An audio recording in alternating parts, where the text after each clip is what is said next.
So this week I posted on Facebook that I was looking for podcast ideas, and some of the ideas weren't really podcasty, but they were definitely things that I could do video-wise. I'm coming to you from my bathroom at home. Don't judge. It hasn't been renovated since 1983. But one of the requests was to talk about skincare and makeup application, which is right in my wheelhouse. So I thought that I would do kind of a quick video and just give you the basics, probably like 10-15 minutes. I have one hard rule, is that I never sleep with makeup on. As a matter of fact, I think my face can only tolerate about 12 hours worth of makeup. But as far as skincare goes, a lot of my skincare comes from the Allure Beauty Box. It's a nice way to try out new products without having a big investment, because I'm not really the kind of girl that, you know, believes in $100 foundations, and which you'll see what kind of foundation I use, or skincare. I like things without a heavy feel, because my skin tends to be oily and can get a little greasy, specifically in the summertime. And the stuff that I use doesn't come with a high price tag, right? I don't need the prestige. I just need things that work. Now, as far as a skin cleaner, well, let me just do a shout out to CeraVe, because these are the basics in my repertoire. CeraVe I really like because you get a lot of product, and this is like 12 bucks at Ulta. Like, that's how I am. I like their foaming cleanser, normal to oily skin. I use this most of the time in the winter time when my skin is a little bit drier. But again, I tend to be on the greasier side. So even like my moisturizers tend to be in the summertime. I only use a hyaluronic acid. Hyaluronic acid is a humectant, so it takes the moisture in your skin and the air and kind of holds it to your body without a really thick, heavy feel. So I kind of in love with the Rain Drench Serum. I think you can get this on Target or QVC for like $16. Big fan of that in the summertime. And then I always use the Nighttime by CeraVe. I struggle with things that have SPF in it, because a lot of times it can burn my skin or it just feels really glommy. So I like the ultra lightweight at night in the wintertime, and in the summertime and spring, I've fallen in love with the ultra lightweight moisturizing gel. If there's a gel, I'd prefer to use that than a lotion for some reason. As far as an SPF, now you guys know that I have, oh wait, before we get there, so I once watched a podcast or a video with Christy Brinkley, and she had a theory that men age better than women because they exfoliate on a daily basis by shaving their beard. Obviously, I mean, I got hairs, but I don't have a beard. Praise Jesus. And so I kind of have fallen in love with, I don't really use any of the other Lumi products, but I have fallen in love with this acidified body wash, and it's powered by mandelic acid. So it's just enough of an exfoliating on a daily basis, because I can't really use salicylic acids or benzoyl peroxides on a regular basis, because that actually just doesn't agree with my skin. But the mandelic acid is a really nice lightweight acid that will just gently exfoliate. It also is really good for making sunspots or hyperpigmentation fade. Usually, I had a zit here. Usually that takes months for my Arabic skin to fade, and I find that this only takes about a week or two. So big fan of this. I also, when I moisturize and cleanse, I'm a waist up kind of girl. Don't forget the décolletage and the tatas, because those suckers, you know, are going to get crepey no matter what as we get older. But I just want to make sure that everybody is getting the attention my face is, because from the waist up is the money maker. We all know this. And when I look in a mirror, if I feel like I look like hell, I then start to emotionally feel like hell. So I have to look good on the outside. I know it's so vain, but it's true. It's completely true. As far as sunscreen goes, underneath, and before I put my makeup on, I've fallen in love with this sunblock by Trader Joe's. It's very inexpensive. I think I got 3 bottles on Amazon for $19, and that lasts forever. It's a broad spectrum SPF 40, but it's water and sweat resistant, but it's also another gel formula because I've already established that I like that. And then, and I can even put it on my eyelids. My eyes tend to burn, so I don't like a lot of SPF on my eyelids. It's too much. And so I do like this on a daily basis. And then if I have, so when I had my skin cancer last summer and it was dark and all that, I was putting 100. I know they say anything over 50 doesn't count, but I just feel better. And I keep one of these in my purse and I'm always dabbing it. I do find that on my days off, I don't wear a lot of makeup. And as a matter of fact, I think you guys have seen me on lives at the store. I don't always like to wear makeup. I need my skin to breathe. I don't even wear moisturizer at night because I just want my skin to breathe. So when it comes to foundation, I'm an 80s, 90s girl. So let's not forget that I'm more of a powder girl versus a cream. I also feel like the cream eyeshadows and blushes and stuff have a tendency to, and everyone has their theory on this, but on me, it kind of settles into lines that I don't want to. Before I apply anything, I put on this by Benefit. It's called Stay Don't Stray. And it's really good. You can use it on your lips if you're the kind of person where your lipstick tends to bleed. I don't really have that trouble, but my eyelids all the way around the eye can get creasy midday because of the oily eyelids. Now, the nice part about an oily eyelid, which I don't ever want to get rid of, is that our eyes age better because they're constantly moisturized from the inside out. So I still use my fingers to blend. And a bottle of that can last me up to 6 months. I also put it right in the center because that gets a little greasy on me too. I'm just greasy from start to finish. As far as foundation goes, I've had a $100 foundation and I've had $9 foundation. I'm a big fan of this Maybelline Fit Me Matte and Poreless. I use Soft Sand number 24. I swear to God, I think this is $7 on Amazon. I can't always find the matte poreless in stores. So, and this has, it's for normal and oily skin, which I enjoy. I do believe they also make another version of this that's more dewy if you are the kind of person where your skin is dry. Again, I'm going to just use my fingers just like we used to do back in the day before TikTok and, you know, YouTube videos, and I'll just lightly dab it. I don't like a heavy coverage. First of all, I don't feel like I need it all that much.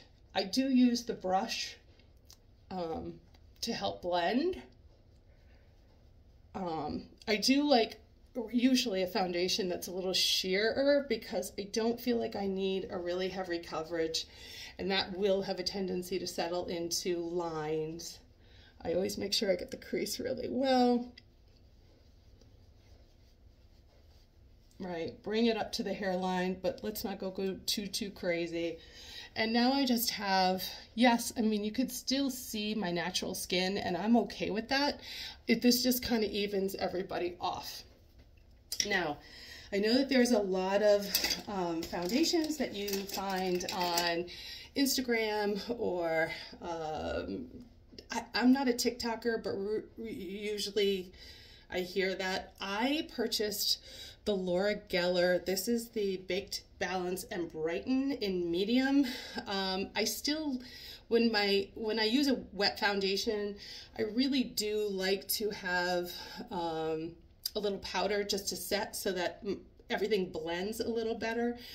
In the summertime, I use a Laura Geller. It's a powdered foundation because I do feel that sometimes in the summer I just want powder and I don't necessarily want a liquid foundation.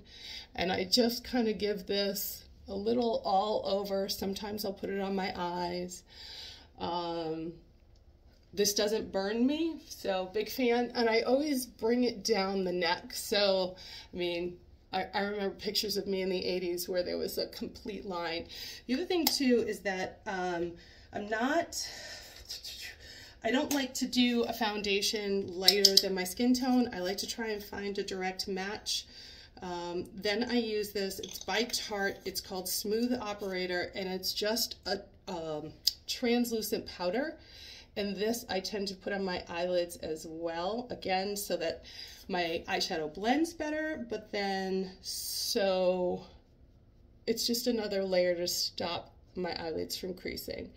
I know I've probably lost a bunch of you by now because this seems like a lot longer. It moves a lot faster when I'm not talking. So this probably only takes me a couple of, I'm gonna say maybe 5-10 minutes. So, and I usually put my makeup on in the store. If you're one of those people that have come a little earlier in the day and we let you in, you'll see that I can talk and have a staff meeting and just do this. And I will do the apples of my cheeks, but you know, I just kind of intersperse it so it looks natural and not holy shit.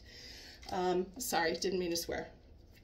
This is something that I've gotten from the Allure Beauty Box.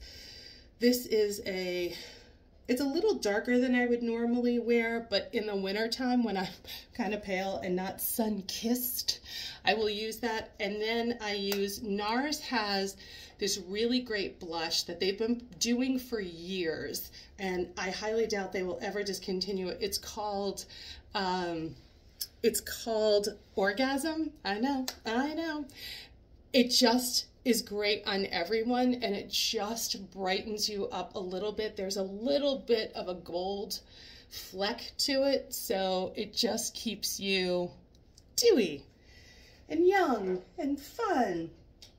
Now when it gets to the shadows, I know a lot of people do it differently. They'll do their eyes first. I don't know. It depends on the day. Do I do my cheeks first or my eyes first? Doesn't really matter. I have had expensive Tarte palettes, but I always come back to just the Sephora $14 palettes, because I do, you know, sometimes I want something a little more trend driven, but I do find that as the older I get, I just stick with the neutrals. And, you know, you want to replace them once a year, and to throw away a you know, $100 palette just seems like wasted money to me.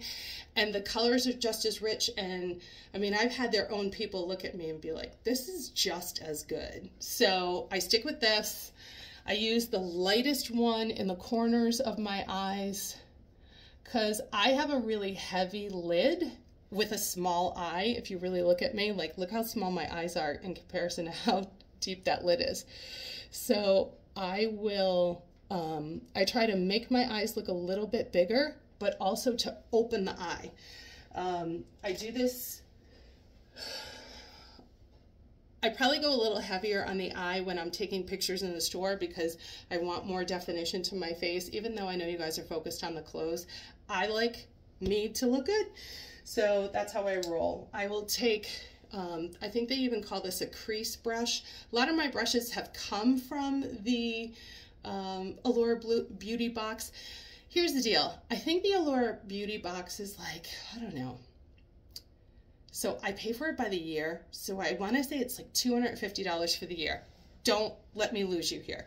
They send you 5 full-size cosmetics a month. Now there are some months doesn't pertain to me and I give it to my sisters or what have you.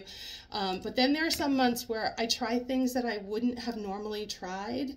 And they're great. And they've, you know, they're built into my daily routine. So I take this crease brush, and for me, I will dab a little bit of the light and a little bit of the dark, give it a little blow. All right. And then I always create a corner. One of my friends who is a makeup artist likes to call the corners of your eye the less than and greater than signs.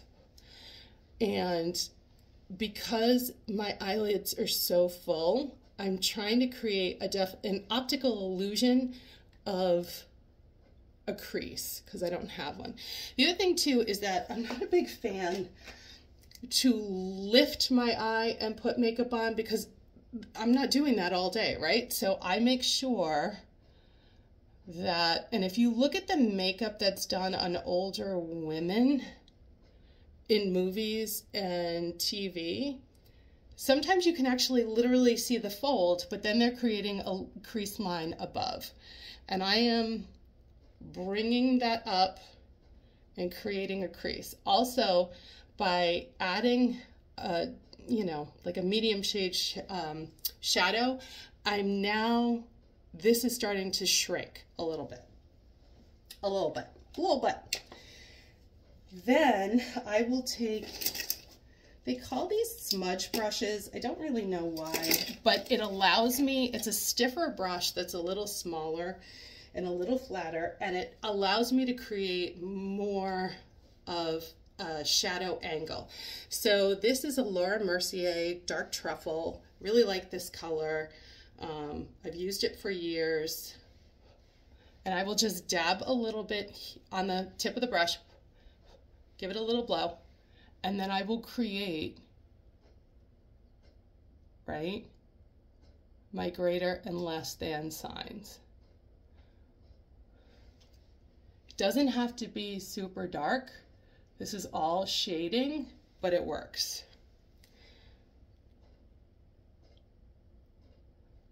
I've done years of theater, and have taken classes on theater makeup, so I use a little bit of that knowledge to my everyday. And then I don't use eyeliner on the outside bottom lid. I use powder, which is nice because it creases less and it won't bleed as much. So, and I never come past, with these darker colors, I never come past the center of the eye. All right. And I just try to get that all to blend, look cohesive. I mean, I don't want to look like a clown, but I want to know that my makeup is there, right? So now my eye is starting to grow. If you look, the actual eye looks bigger than the lid now, or at least comparable. I like a little more dramatic an eye, so I will take a gel eyeliner. This is a quick liner for eyes by Clinique. Again, this was in my Allure Beauty box. And I will come from the outside in, because I don't want to tug. I remember when I was a kid, we used to do this. Not doing that anymore. I want my eye to look like it's gonna look when I'm done. And I just do the very edge. I don't come past the lid. I'm not one to do lashes, but I feel like this defines my eye like a false eyelash would. So now we're gonna grow that black line, but I'm gonna do it with powder. So I have this little brush, and it's got it's like a liner brush. It's very thin, very angled, very stiff. And then I have the mascara, the eyebrow brush from there. And I will just, and I've got some little white hairs now in the eyebrow, because that's exciting now that I'm 50. So I'll show you how I'm going to make those disappear when I'm done. I'm going to take, again from Sephora, just their Onyx shadow. Remember when we were kids, when we would wet it or lick it, and then, yeah, to get a real chiseled look? Nice part is that makeups nowadays are way more saturated, so we don't have to do a lot of those tricks. I also remember setting flame to my eyeliner as a kid, the things we did. So you're just gonna pat it right on the edge, give it a little blow, because you don't want any of that to fall below the eye and create raccoon eyes. And so I take the angle brush with the longer angle outward, and I just go over that black shadow to blend it. The other thing too is because my lid is so heavy that if I don't put powder over the eyeliner, I will get this like black ring by midday. So I'm going to do the same thing here, and I just pat it. I don't go beyond the lid line. And then I can do the bottom if I want a little more definition, but again, I don't come past the middle of my eye. Everything stays on the outside to make my eye look a little bigger. Hi, that eye is like really growing. It's pretty, right? And we just want to make sure, or I make sure, that there are no harsh lines. It's very smooth. And then sometimes, like if I'm doing something super dressy, I will take this crease brush, another one. I know I have a shit ton of brushes, sorry. And then I will come up a little bit.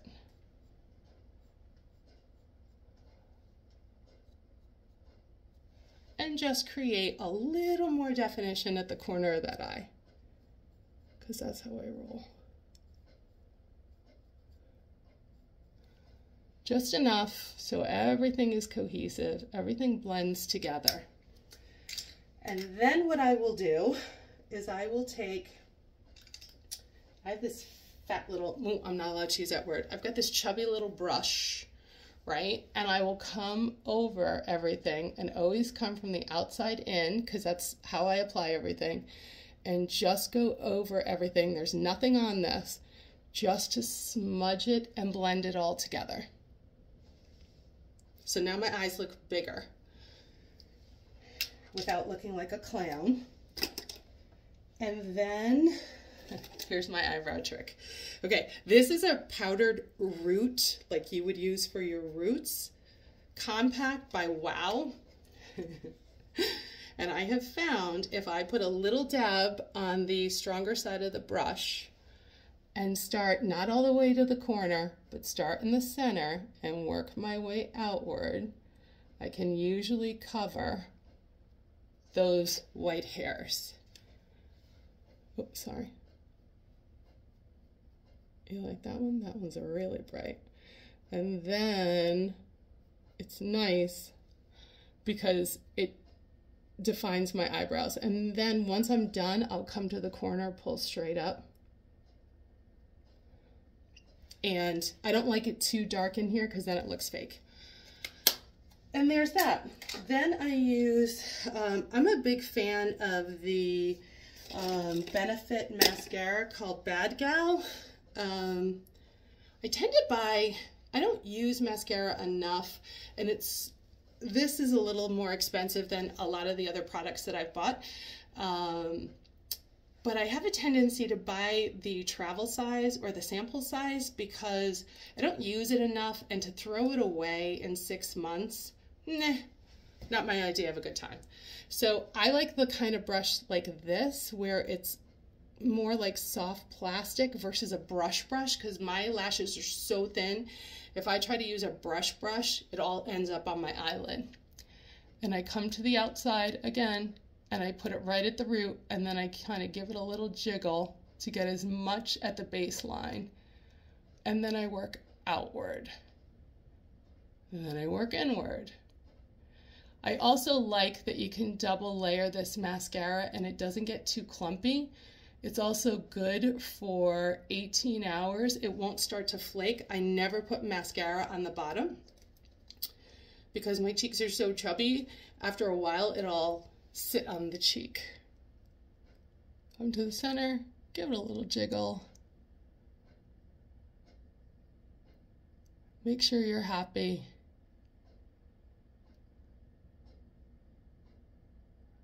With it.